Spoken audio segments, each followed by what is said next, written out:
This. Why don't we bring Chris Hemsworth down? You can tell you yourself.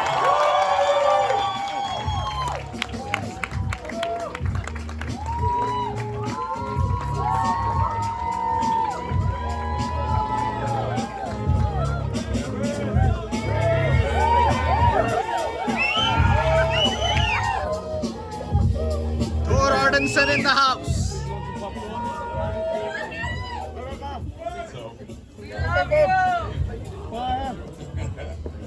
Thank you very much. Thank you again. Shall we all?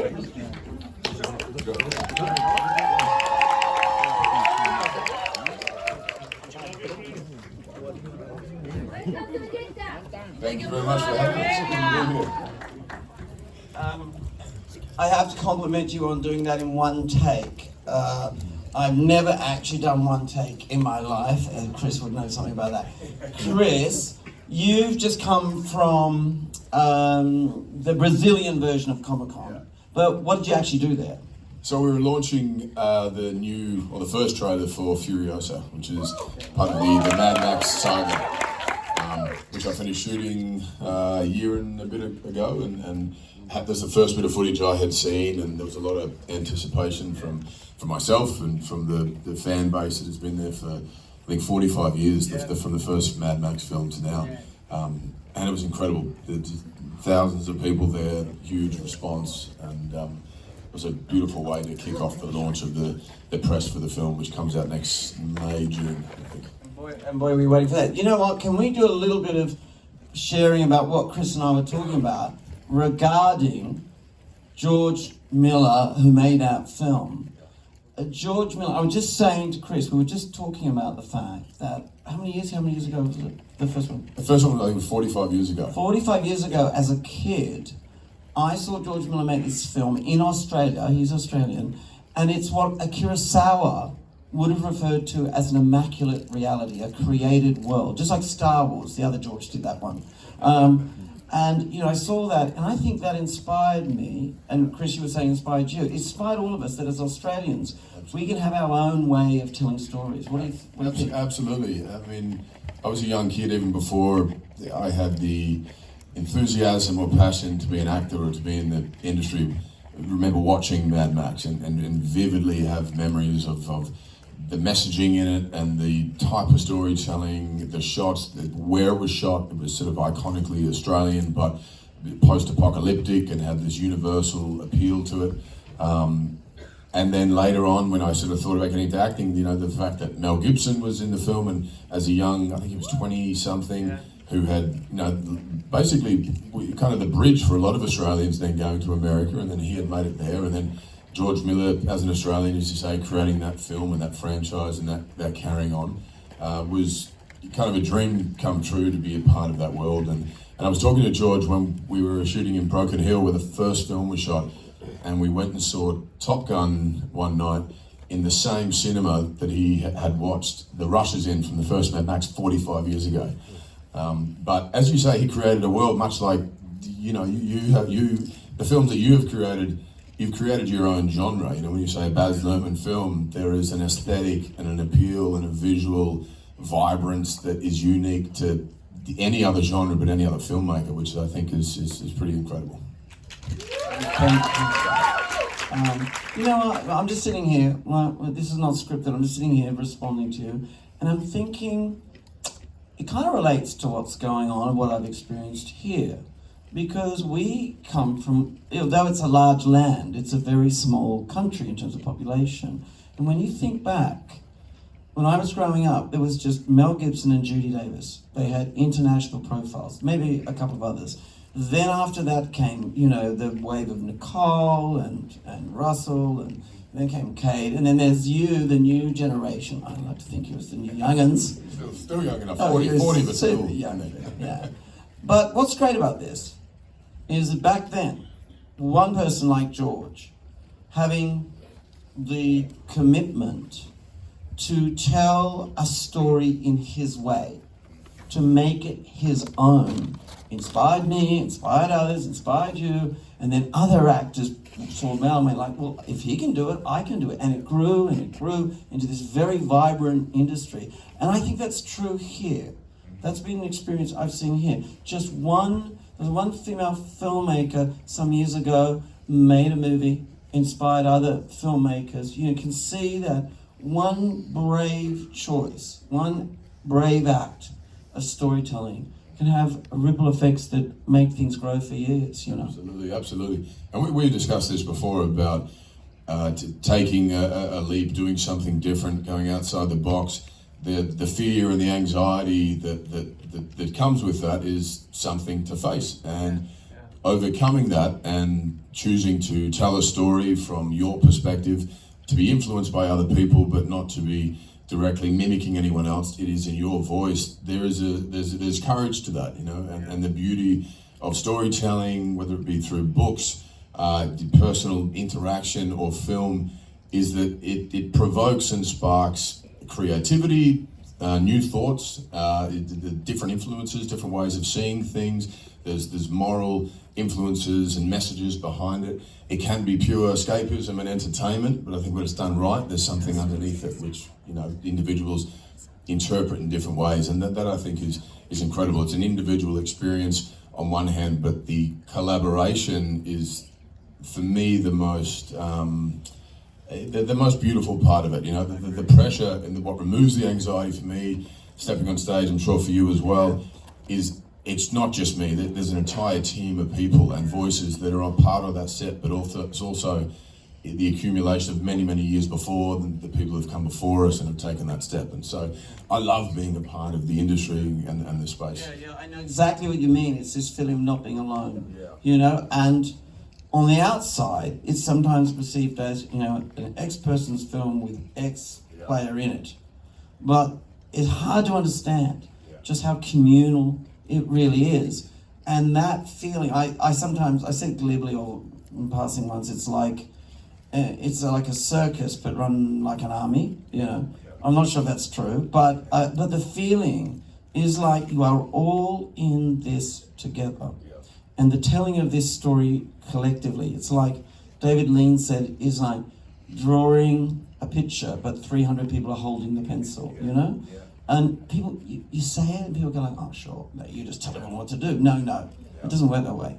You've all got to be sharing the story and holding that pen, I think when it goes wrong, it occurs like that. Then when there's, individuals that are working and it feels like everyone else on the set is in the way of their vision, as opposed to the accumulative effect. And I imagine that's how it would be with you. Just working with George Miller, the concern and the involvement for every single individual, he'll call cut, walk on set, making sure the stunt person's okay, the lighting guys are happy, makeup, hair, everyone's okay, everyone's good, great. And then you get a film that there's a humility, I think, to his filmmaking, as big and bold and confident as it is. There's an authenticity and something people to relate to, and I think there is something beyond the obvious, that there's sort of the fabric of it about kindness and collaboration and a shared experience that resonates with an audience. Yeah, I mean, there are as many different directors as there are actors. I always say every actor is a thumbprint. Like, when I start working with an actor, you find what is the language, right? But it's funny because George, we're talking a lot about George, you owe me for this. Just kidding. I love him and he inspired me. But it's interesting, I haven't really been on George's set, but we do work in a similar way. It really is, I don't know, George from a small country town, I only learned it the other day. I think there might just be still a feeling that to make a film is it's certainly not a job. It still might just be a privilege to be able to do it. That's what I wanted to ask you about. We've obviously never been on a set together. I'd love to. By the way, I'll give you my resume. What's up? When we finish. Can someone look up? The name's Chris Hemsworth. I don't know. Can someone give me a CV? Oh, I see. A couple of TV shows. I've got an interview. All right. Well, that seems to be a career that's evolved. Good. I'll keep you in mind. All right. Yeah. Listen, I have a script. Have a little read for me. Great. Done. Everyone see that? It's official. Right? I'm dying to work with you, my friend. I'll say that right now. I'm waiting in the wings. But from what I've heard, that is how you work, which is obviously the end product, which I've seen as we all have in the cinema, blown away by. But there is an integral, again, collaborative nature to how you work. But I wanted to ask the first film, 1992, Strictly Ballroom. Yeah. So what would it be, 35 years ago? You made 6 films, right? That's a long time between each film, right? And I didn't even realise it because I think the films hold such vivid space in the industry that I assume they've kind of collectively all the time, but it's just you're rewatching one after another.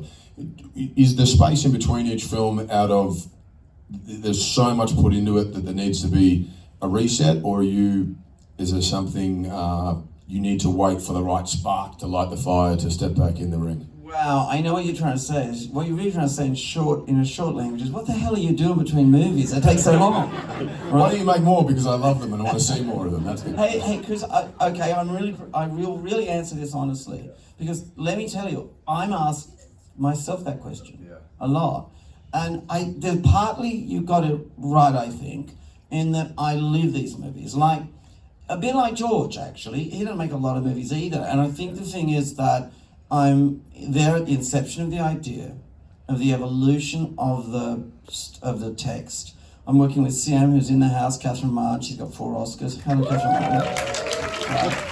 Very early on in developing the visual language, I'm working on the music language and so on. Then when we get actually once I know the story, then in the casting process, I mean, I don't do sort of auditions, I do workshops, you know what I mean?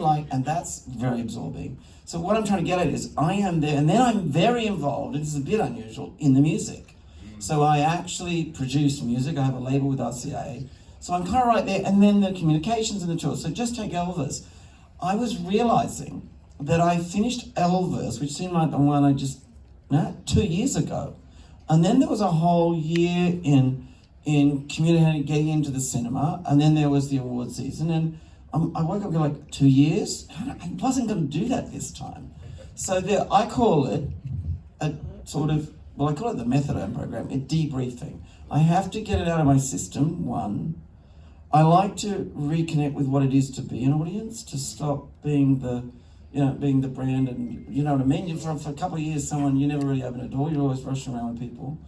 And then, this is what you said, I've got at least a dozen things that I want to make that I won't make before I die. And I move them up, I experiment with them, and I'm just looking for making sure I make what is useful to put out there and what will be enriching and make me grow. Yeah. That choice is the most important choice. I can get other choices wrong, but making the wrong one, so it's a combination of both. Plus I do a lot of other creative things. Yeah. Like I have these creative adventures that aren't film. Yeah, right. You know? I mean, you write a lot, short films and commercials. I do.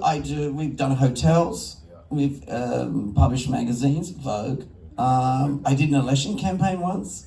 Like crazy, totally like nothing to do, but all storytelling. Yeah. Ideas and storytelling. Yeah. Having said that, I do want to try and get on with it a bit more. Yeah. So thank you, doctor. Thank you.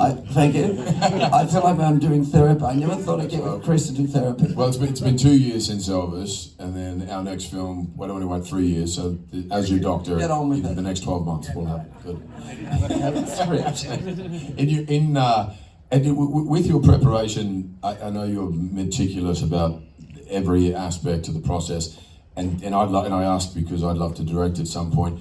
Do you find you do all that work, train up the instincts, and then when you're on set, is there an improvisational element, or you stick to the story? Actually, yeah. Well, amazing, Chris. Seems like you were around on one of the sets. We're insanely focused on research. Then I develop all sorts of materials and things, and I bring every actor into the world, every person, every participant, a bit like George. Yeah. It doesn't matter what you do, catering, bring them all in, get everyone in the room, take them through everything. But when we're on set, we have a really clear plan, we're really gunning for something, but the ability to go like, you know what? It's like one thing up with Austin, we were doing the Elvis scene, and we rehearsed him doing, the film he runs around, and he's getting he's inspiring the orchestra to play the music the way he is for Vegas. And we did it to playback for 2 years, and on the day it wasn't working. And I just went to him and said, look, it's probably not what you said, I know, and he's really in a bit of a panic. I said, these are all musicians. Let's just turn it all off and you do it for real, or just change things. So yeah, it's so inside all of us that we can be dexterous on the spot, I got a question. I got a question for you. No, but just on that, I remember talking to Robert Downey about this, about improvisation, and he said you can only improvise through preparation. That's right. You know, and it's you have some tricks up your sleeve and ideas, but the only way that you can truly let go and inhabit the character instinctually and truthfully to that moment is if you have a backlog of information and story. And I guess that's the same way that you can take a different turn in the middle of a moment like that. But because I'm sure Austin had rehearsed and practiced for however many months, and you had been meticulously organising and prepping as well. You know what? Now we're talking about different. Tom Hanks said to me, you said Robert Downey Jr., I say Tom Hanks, so we call them all in, the big guys. But Tom Hanks said to me, because Tom went through the whole process, but he said to me something exactly like that. He said, you know, working with you is a bit like working with a jazz musician. We all learn the tune, but then the ability to embellish, improvise around it. So go for what you're going for. But then I'm totally down with. I never say no. I've never said no. Someone goes like, well, look, we do it this way. I go, let's do it. And I say, what if we, I say, okay, let's try it. You know?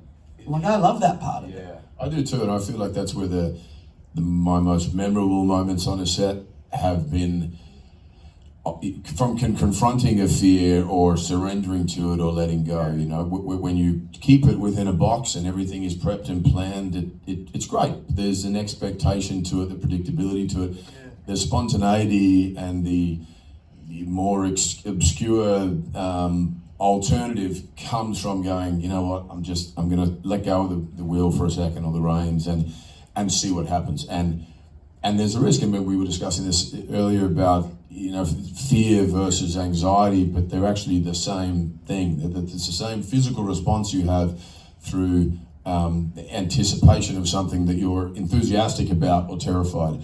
But it's perspective, and it's your own view, and do you label that experience as a negative or as a positive?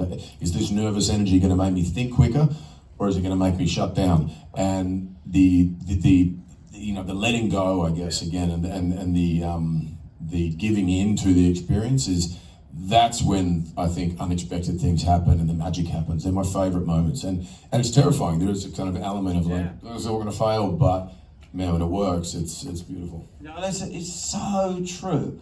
Like, I like to pride myself on, I mean, what we really do in different ways is that we play act for a living. Now, children, it's called a screenplay. You go and see a play. We are but players, Shakespeare says. Now, children play, and they're not paid for it. You know, they just play.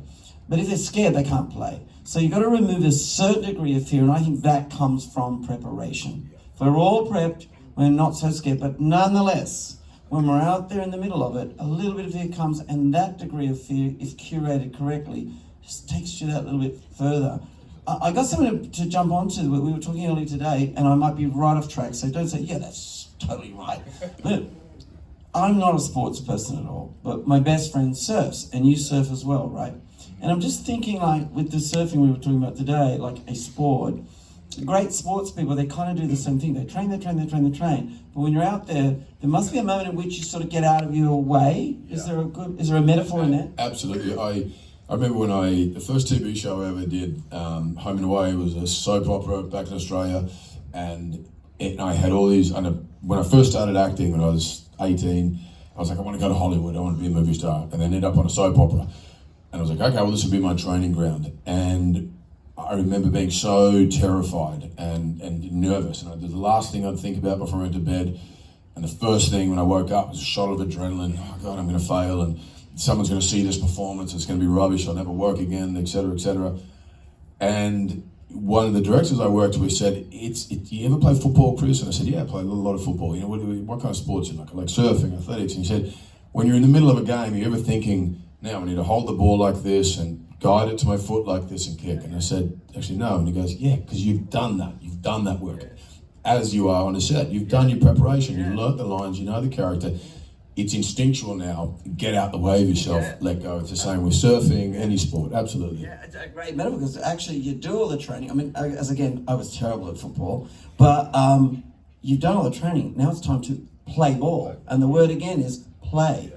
Just play. And you cannot play, even jazz music, even great musicians. You know, like he's on the thing or whatever, there's a certain point at which the practice is done. It flows through you, you know? It is, and it's a sort of a, I mean, in the best days, you have your good days and bad days, but there's a dreamlike state that occurs where you're aware of everything around you and the cameras and so on, but you're hyper-focused to this. And the memory of it afterwards is like, I think that was good, but you float through it, you know, and there's fragments of the memory, and it's a combination of being hyper-focused and completely in awe of kind of what's going on in the process. But again, then it becomes spontaneous. The same way when you talk to anyone, you're not, I mean, sometimes you are, but most of the time you're not thinking 3 or 4 questions ahead, nor should you be thinking 3 or 4 lines of dialogue ahead, you know? Well, that brings us to listening, doesn't it? Yeah. So once you've really done it, I mean, one of those basic things in acting, I think, is that you've done it so much that you're not thinking about how am I going to do my line, you're listening to the other player, and you let your senses and you let yourselves actually, that's the fear bit actually. The fear bit is probably like letting go. Like the non-fear bit is hanging on. That's the opposite of that instinct, you know? We were working years ago in the practical aesthetics space, as far as, you know, drama training, and it was all about having it in action and intention, but affecting the other person, rather than thinking, oh, I'm feeling X, Y, and Z in the scene. Well, you may as well do that in front of the mirror at home. 100%. Whereas if it's an outward projection and it's I'm trying to affect you and you're trying to affect me, then the listening is easy because I have no choice but to react to what you're sending me. Yeah. That kind of brings you to this other part, which is when I'm assembling or casting and all of that. Like, for example, I've made a lot of films, and quite often there's a romantic couple in, I think, all of them. I gotta check. For someone who's only made 6 films, I can't remember anything. But, well, there is actually, but the thing is, but you know what? You almost can't make that decision in isolation. You've got to know that those 2 keys are going to be able to play off each other. You know what I mean? And you're kind of, I mean, you can survive, but you really are as good as the other players in the team. Again, the sports metaphor, you know? Absolutely. Yeah. Is there a reason why because I think there is a romantic element throughout all of your films. Is there something that happened by chance, or is that a goal? Doctor, how long do you have? Is there a couch? Well, Tell me about your childhood. Back there in Hearts Creek, this tiny it's so terrible. You know, I'm kind of, there are kind of other works and other pieces I want to do, like, that don't have love at the center of it. And the weirdest thing is that every time I go towards those subjects, I end up finding the fundamental relationship. And I guess I have to admit I am a romantic. I mean, in the end, I'm kind of a romantic. I'm that guy. And even if I did a war film, it's probably, there'll be some kind of emotional romance in it. You know what I mean? Like, and even, I guess, I always think even if you're doing, I think if you're doing probably something where there's a darker character, there's an anti-romanticism in it. I mean, those characters don't do what they do, except they need love so much, they'll kill you for it, you know? It's in there somewhere. And look, I think it's a wonderful thing. That obviously, the universal language, regardless of where you're from, is love. You know, connection, empathy, collaboration, and no matter what grouping or what, you know, education you had or what point of society, that love is what connects us all. And I think that's why your films and films that have a focus on that do resonate so broadly. I mean, look at one of the biggest films of all time, Titanic, love story, you know? And I think I think it's a fantastic thing. And even in regards to the villain, you know, obviously the villain never thinks he's the villain, and if you can find a way to empathize with the villain, you look at the Joker with Heath Ledger, it's you immediately understand and feel for the individual, no matter what, you know, on paper it may have seemed what he was doing wrong, but you're going, he's kind of got a point. He's had a troubled childhood. He's come from abuse or some form of conflict, and this has built him into this person. So is he entirely to blame, or is this free will, or where does that stand? And I love all the questions that circulate from that. But in regards to the sort of villains on screen, the ones that resonate the most are ones that you see as human. Yeah, 1,000,000%. And that you actually go, I know he's a bad guy, but I kind of understand where he's come from. I felt that too once. I felt slighted. I felt, you know, you got to find the in. I got a question for you actually. By the way, it's great to hear that you think about, not every actor wants to direct or do that, but I always say to them, gee, if you've got any inkling to do it whatsoever, absolutely do it, because there's nothing like being able to, you know, be on the other side or be in it. It's just storytelling in the end, no matter what you're doing, what part of that is. But do you think, what I was thinking about this here, so what might be interesting to all of you out there, do you think, maybe this is too abstract a question, do you think you could sum up on set or in the process what you think the biggest difference is between what you do as an actor and what the director is doing? I mean, there's practical things, but do you kind of ever think about that? Absolutely. I mean, I think you just said it sort of in a military kind of space. You know, the director is leading the charge and it trickles down from the top, and I see this all the time, and you go, wow, the responsibility that individual has. Yes, it's a broad collaboration and involvement of many, many people and many voices, but the tonality of it is designed and orchestrated through that one individual. If the director's having a tantrum and non-appreciative or non-inclusive of those on set, that's a difference between the crew member going home and, you know, yelling at his kids or her kids or you know, giving them a cuddle and playing football. That's, you know, you have the ability to the ripple effect on people's lives, and I think that there's a huge responsibility there, and I think it all the time, and I really appreciate the ones that are aware of that, but also look at the productivity within any workspace. If people feel acknowledged and seen, then they're going to show up, and productivity improves 20, 30, 40%. And some people don't understand that, and it baffles me, you know, but the difference between, I think my job, I see myself as in service of the director's vision, but also I know I've been hired to have a voice, and there's been times when I've done films, and you know, films that I wasn't as proud of what I had done in the film, because I was so in awe of the director and so ready, like, where do you want me? What do you want? You know, and as much as you assume that that's the respectful thing to do, they actually want to hear your voice. You know, yeah.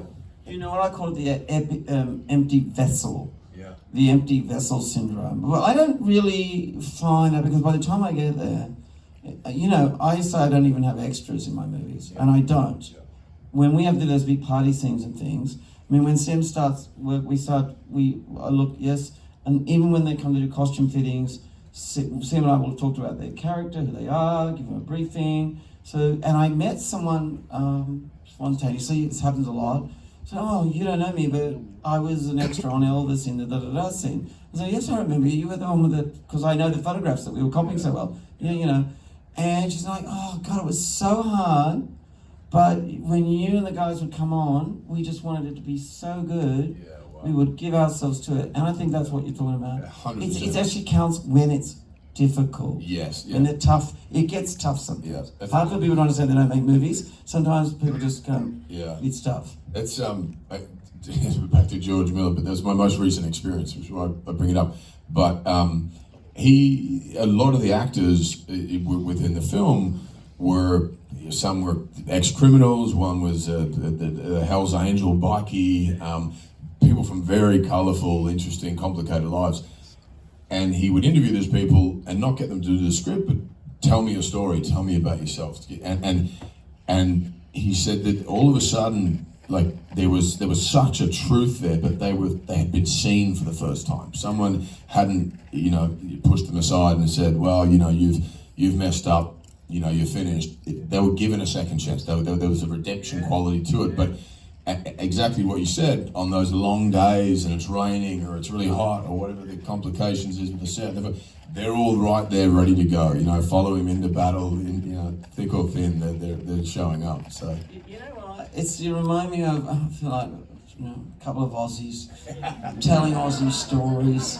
But Peter Weir was so great to me when I was young. Like, I mean, I had not made my first film, and I knew him through a mutual friend. And I met him, and you know, he was so helpful, and Jane Campion, so great. In fact, I think the Australian New Zealand fraternity of directors, and generally we're a very supportive, not generally, very supportive community. But he said to me, you know, it's probably the only thing left increasingly on the world that's where one person ultimately still has to make all the decisions. Now, I like to get to a place where I'm there, where the decisions reveal themselves. You know, but I know if we're all going to, do we go left or right, I go like, I'm feeling left, you know, like, but he was just talking about that, and, you know, like, probably that advice, that advice of getting so prepared, but then it goes back to what you were saying, so prepared, so I go, look, we've come here to get this, let's kick a few takes like that, but I always expect the actor. This is way back even in rehearsals. Yeah. Like, you know, I rehearse a lot. I love to rehearse. Never to come in on an empty vessel and say, so where do I, you know, that in a way, you're right. I mean, I don't know, I can't speak for other directors, but you're right. I really can't wait, because I tell you what I think it's like. Here's my funny, silly metaphor. I think like we can build the car, be in like racing, car racing, not that I'm a big car racing head, although I do like a nice sports car. But we can build the car, we can map it out, we can be in the pits and all of that. But in the end, when I call action, the actor's behind the wheel. The actor's feeling it. The actor's got to be totally in the moment. So we've created the environment, we've got the instrument ready, we got to catch it, but the actor's got to be totally vulnerable. And that's what I always remember. I always remember, because I did a bit of acting. I was going to say, you acted as well. Did you have that from that experience, or? Yeah, I was. I did. Like I was a child actor. Well, I was like 18, something like that. I was in a movie with Judy Davis. My first job out of school. Wow. Yeah, and I was a pimp. Right. It was a seedy film, let's not go into it. She was amazing. Pull it up, actually, we've got some footage. Yeah. Really? Earring and tattoo, what do you think? But the thing about I learned, and I had a theatre company, and I was in the theatre company. I was in the first play version of Strictly Ballroom, not as the lead, right? I played the sort of old father character, yeah? I did, at NIDA, which is our National Institute of Dramatic Art. Anyway. Feel like old stories here. Oh, we should get a fireplace and a cigar, you know? But what I'm really trying to get at is that I remember, like, you see, there's two things that happened. I remember doing a workshop at NIDA, and it was an actor's workshop, and there was a director, and we were shooting a scene. It might have actually been, it was Country Practice. I was on Country Practice. I was on Country Practice. An Australian TV show. Yeah, an Australian TV show. Yeah. Well, it was no Home and Away, let me tell you.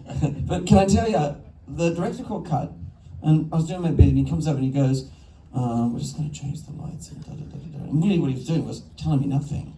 I went away, right? But I think I recognized that no matter what I do or we do, in the end, you can dislike a film I've made, but the vulnerability of being an actor is actually say, I don't like you in the role. Sure. And that is just a different degree of vulnerability. Yeah. And so I'm really aware of that. And when I'm working with actors, just in the end, I can create the environment, we can have the text and the guidance. But it's that thing that we talked about of fear. Yeah. You know? Yep. I mean, without doing more name dropping than I've already done, but I work with some of the most iconic performers in the world, great legends, and I mean not just in the acting space. And the ones that are truly great are still a little bit scared. Oh yeah. Yeah, I've had that conversation with Anthony Hopkins. He says, every film I think is the last one I'm ever going to do. And I was like, you still feel that? I mean, I do, you know. And then there's some relief in that. There's some sort of safety in numbers or comfort in knowing that emotion, I guess, is humility. And humility is where you continue to search and improve. You know, once you think you have all the answers, you close the door and there's you don't evolve any further. And so keep kind of telling myself I know nothing is I think the best advice I can give to myself, because I'm open to new ideas and new experiences. Do you what this is a broad, wide open sort of question, but why? What drew you to this space of directing?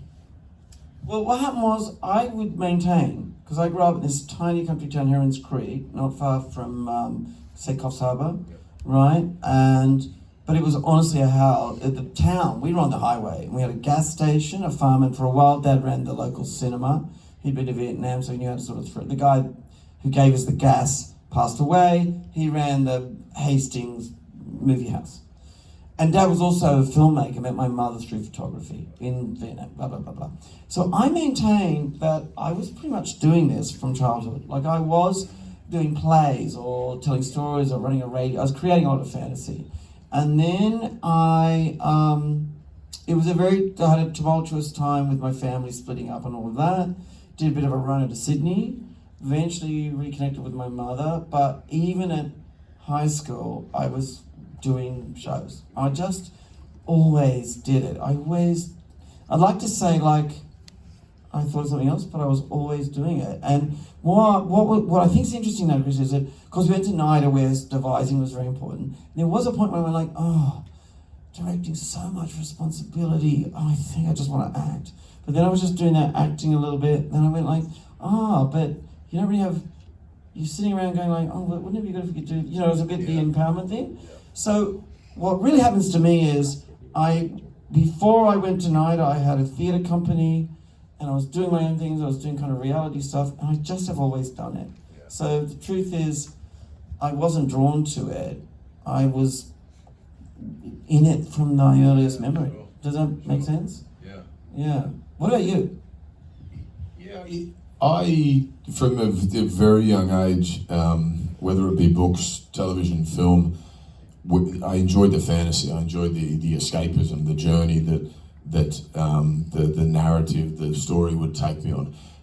I remember even when I was 16, 17, watching Lord of the Rings and thinking, I want to be in that world. And it wasn't as an actor. I wanted to literally live in Middle-earth and fight goblins and orcs and so on. And there was, I guess, the sort of vivid imagination of me as a young kid carried through, still does to now, and that was the attraction to inhabit different spaces and different worlds and be taken on a journey. And still to this point as an audience, I watch films for that purpose. And having seen behind the curtain and the smoke and mirrors, and everything goes on, it's harder to be immersed in the experience completely. But when it works and I completely forget that I'm sitting in a chair and I'm actually a part of that world, I am that character, I'm asking the same questions, I'm forced to contemplate what I would do in this situation, that situation. It is wonderful, and that's the same, I try to have that same, this most pure approach when I read a script now. It's got to be different to what I've done before, it's got to intrigue me in some ways, to be great people involved. But just the little kid in me get excited. Is there a fire that's lit within, or an enthusiasm that's sparked, and then that ultimately is I think the truest way to approach something, or the truest reason for committing and diving into the film. Yeah, by the way, I'm still kind of reeling from the fact you just said you watched Lord of the Rings when you were 16. I think I was 40. Copy from. It had come over, it was on a DVD that my friend had from overseas. It wasn't released in Australia yet, so it probably got to Australia when I was a little 18, but I was 16, yeah. Right. I think I was 45 anyway.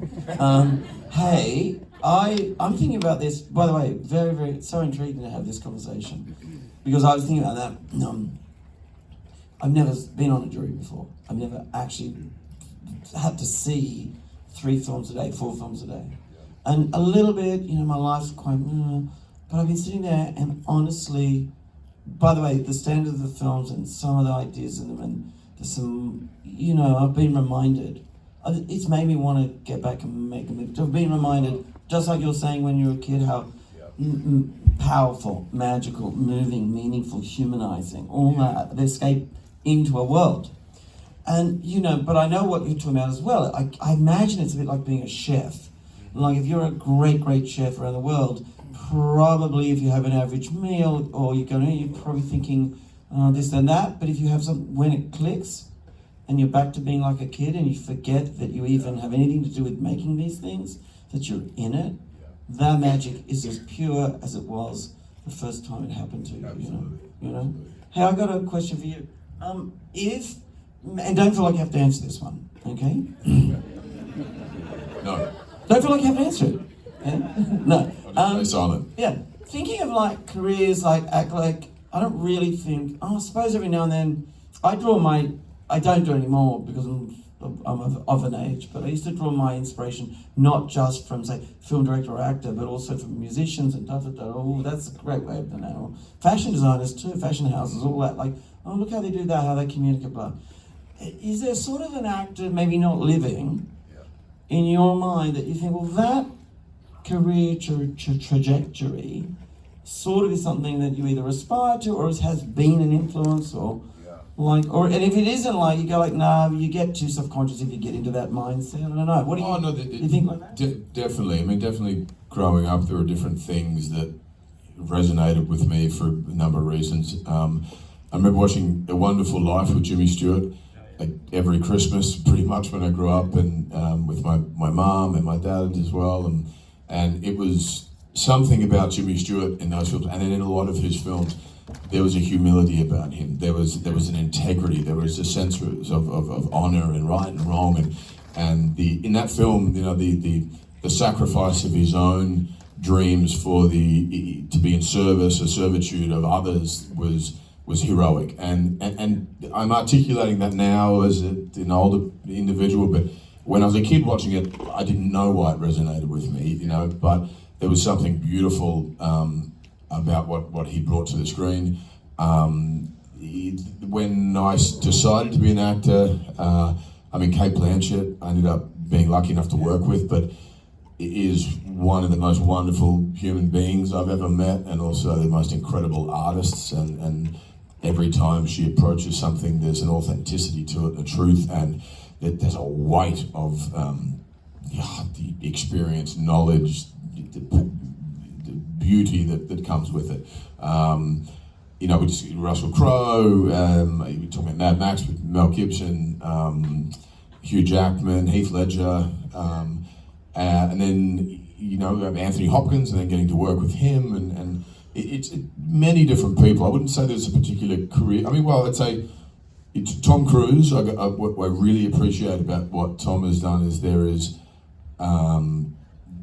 always there's an entertainment factor to it, and there's a moral messaging underneath, but I'd call it sort of accidental learning. You know, it's not right in your face and here it is and it's serious. There's fun to be had, but underneath, you come out going, oh yeah, that there's an influence there somehow. But here's Trent, I've spoken to Tom about this, the true attempt to appeal to as many people as possible and affect and touch emotionally, intellectually people across the globe, and I don't think there's anyone else who's done it consistently for as long as he has. It's so interesting you bring him up because I saw quite a bit of Tom. I used to know Tom, I met Tom way back on Moulin Rouge because he was actually with one of our other great Aussie actors and a dear friend, Nicole Kidman, who was also fearless. It's interesting that word, fearless. I don't think necessarily they're fearless, they just face fear. They're different things, right? Look at Katie going out and doing that crazy clip, dancing, like fearless. Well, fronting fear. But Tom, it's so interesting you bring him up because it's the longevity. And also, even now, he works. He works so hard. Like he's still got this unbelievable work ethic. And when he did the rounds on the last with the Elvis and he had the top coming out, I mean, let's be honest, that everyone has said cinema's over. No one's coming. And of all the things, Tom Cruise, like one of his characters comes flying in on a jet and saves cinema. I mean, we got a few in for Elvis as well, just saying, but but he really did. I mean, it was a phenomenon, And you go like, good on you, Tom. Still got it. You still got it, man. That's what it is. It's its ability to still have the freedom to make creative choices at any point of your life, as opposed to, I mean, yes, there's windows we have of opportunity that are more, prominent than others, but if you can stay in the game and continue to make things that that you're interested in and that gather an audience and appeal to people across the world, then fantastic, you know. Yeah, fantastic. I mean, gosh. Hey, by the way, like, it's Chris and I up here. Like, we have no idea when normally someone says, "Well, thanks, guys. You talk way too long. Get off." Right? So someone better do that. Give us an idea, right? But look, it's kind of amazing that we're catching up and having these thoughts, because we really do. I don't know if it's an Australian thing, but I think it is that thing. For example, you talk about his longevity. We were talking earlier today about directors, and when you think that Marty Scorsese has just directed Leonardo in that Killers of the Flower Moon, which is so epic a work, and that I think Clint Eastwood is still directing. I think he's 90, right? So I think, how about that, guys? So, Doctor, I think what you're saying to me is I should work more so I don't actually, so I live longer? Is that what you're saying, Doctor? 100%. I did a show called Limitless with Disney Plus and National Geographic, and it was a documentary series about longevity, and a lot of what came up about looking at the blue zones, you know, the areas that have the most centurions. A lot of it was about staying active, you know, and learning new things, being creative, but still working, and not working necessarily in something mundane that you didn't feel you were receiving acknowledgement or credit for, but something you were passionate about, you know, staying true to your vocation, commitment. It keeps the brain active, you know, it keeps the body active. And I think the idea of retirement, we think is a great idea, and if I have all this money and I have this time, then I'll sit at home. You know, and I recently took kind of 8 months off, and initially it was fantastic, and it was wonderful. I got 3 kids and a beautiful wife, and we had a lot of time together. But after a few months, I started to get really uncomfortable because I didn't have something to build or creatively kind of work on, and I think that's the importance. We all have to listen to that inner voice, the thing that drives us, the thing that motivates us, that inspires us, and the thing that challenges us, you know, the thing that scares the hell out of you, but you're going to face it anyway. And working, you know, having a solid work ethic. I think it's something about that keeps us alive. And the moment we sit back and say, all right, we're done, I think we send a message to the body in some way that goes, cool, let's check out. You know, there's plenty of people that, you know, in their 80s retire and then pass away and move on, but the people that, Clint Eastwood and people that keep moving and keep doing things and keep contributing, you know, and it's often, it's a servitude to something outside yourself. That there's a return on that, I think, which is exponential. For sure. I mean, for sure. Like,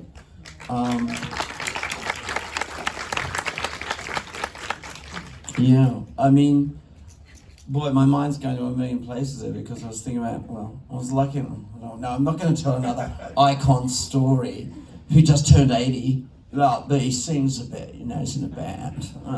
But yeah, no, it was kind of fantastic. Like he said, you know, I was lucky enough to be at Mick Jagger's birthday. Hey, name drop, 80. He turned 80, right? And he said, seriously, Chris, he said, like, first of all, the Stones have just put out probably the best music they've done in so many years. Because they're old, they go like, let's really work. And then the other thing is, like, he said, oh, no, dance tonight, you know? He danced all night long.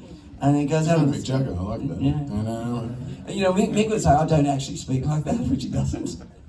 I do very bad impersonations. But he is an inspiration, you know what I mean? He's still out there performing, and that energy. And I mean, I've seen Mick and the Stones perform so many times, and, you know, Vanna all over the world. But I mean, just recently, then he had a stent put in, a bit of a heart problem, a stent. Like 8 weeks later, I saw him do the whole rambling race thing. Yeah. It's about cause. I think what you're talking about is cause. Do I have a cause? Does someone need me? Yeah. You know, loneliness and not being needed is the first thing to put you into a sleepwalk. For sure. Put you on the way to the grave, you know? I read this book called The Second Mountain, and the first mountain being about your own personal achievement. I want to do this thing, you know?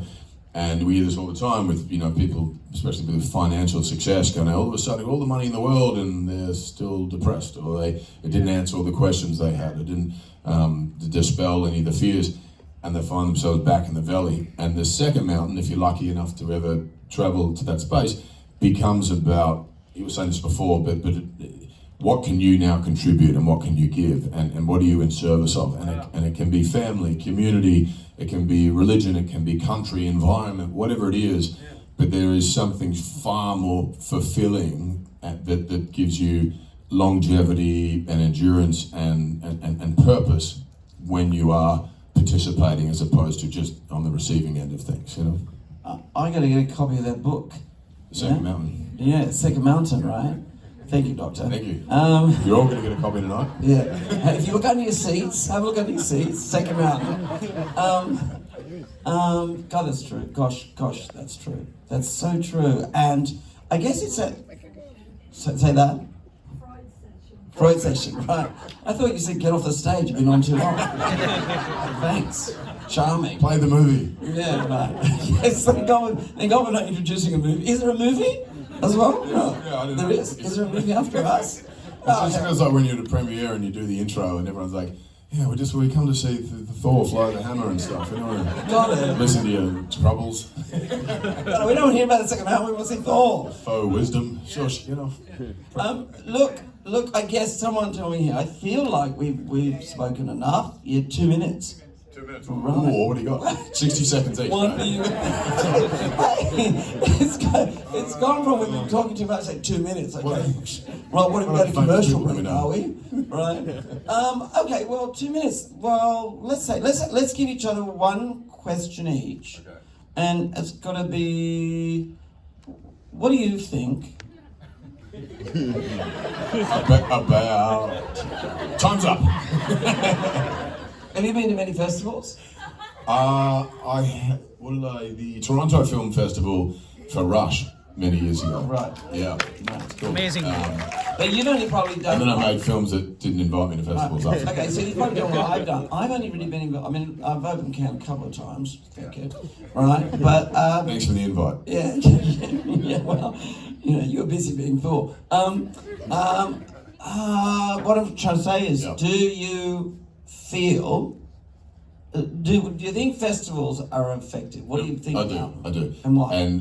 Because I think it gives an opportunity for people that may have not had a platform or a space to have the global recognition and a gathering of people celebrating the same passion for storytelling and from all walks of life and from stories that may not have been familiar to some and to others. And again, it's the shared experience and collaboration. I think it's a wonderful opportunity. You know what? What were you going to say? No, I was going to ask you the same. Well, I was about to say, no, I haven't participated in like this, but actually, I have a festival story. So I made Strictly Ballroom as a play, and then eventually this man comes along, wonderful, and he said, oh, we want to buy the rights off you, make it as a movie. I'll try and tell this really quickly. I'll do it really quickly. And I'm like, only if I direct it, I'm going to direct it, right? And like, right, anyway. So we made a movie that we had to get the funds. We went to Cannes the first time. No one would fund it. In fact, we never got to see like a major of that. We saw a company called Fox Lorber, and they only looked at it because, you know, they were dancing in Latin costumes. I thought they were a bit skimpy, right? Something like that. Anyway, we finally get the money, about to make it. Terrible things happen. Like this wonderful man, just before we start to shoot, dies unexpectedly. His wife steps in. She puts the money into the film. We make Strictly Ballroom. We have one cinema booked in Sydney. The guy who was going to distribute it had the one cinema, saw the movie, the rough cut, and left before it finished. I threw up, actually, by the way. I really did throw up. It's the first time I screened a movie. And the message came back and said, not only is the worst film I have ever seen, but you have ruined Pat Bishop's career. She played the mum. Now, right, I'll talk about Pat later, because actually she dies before the good part of this story happens, and she never knows that it goes on to have the life that it does.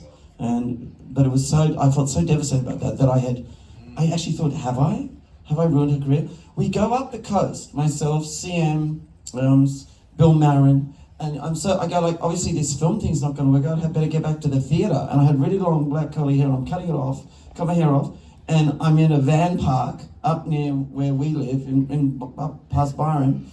And this friend comes in and goes, Baz, there's a fellow on the phone from something, I think from Cairns.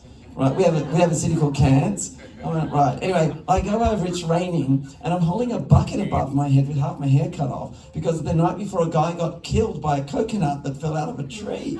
That's not funny, I know, but like I didn't want to get killed. So I'm there, and I'm holding the phone, and this guy goes, my name is Pierre Brission. I mean, I don't know why he sounds German, but anyway, my name is Pierre Brission. I'm from the Cannes Film Festival. I'm going to offer you a 12 o'clock screening, but you only have 1 week to think about it. If you go to the other festival, you're over. I don't have to think about it. I put the bucket down, we're on our way. And honestly, we screened Strictly Ballroom at the 12 o'clock screening.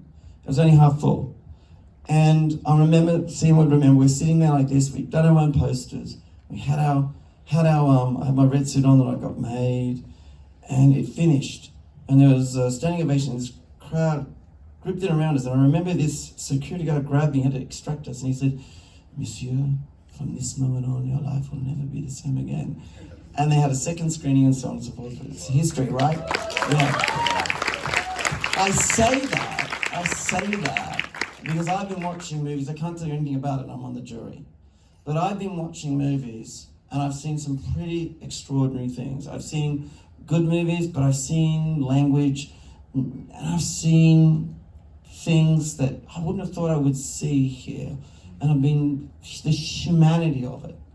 When politics and things fail us, I've seen that stories can remind us that all life is precious and all humanity, we're all human beings, you know? And I've been moved. I mean, I've been doing this like, oh my God, I'm the president, I better not cry. Mr. President doesn't cry in movies. But I have been reminded that actually festivals do what you just said. They can bring opportunity to a storyteller who may not otherwise be seen. And for that reason, may they continue, and may we continue always in difficult times to make sure that we double down on the voices of storytellers, no matter where they come from, being heard. Bravo. Thank you very much. And Chris, honestly, man, probably was a week ago for hours, like. But listen, Dr. No one Chris, left. We can't take there's a spotlight on us. Like, Yeah. is anyone still here? Yeah. That was fun. Thank you. Anyway, guys, thank you so very much. About Mr. Chris Hemsworth. That was thank you. Bravo, Baz. These are Guys, no.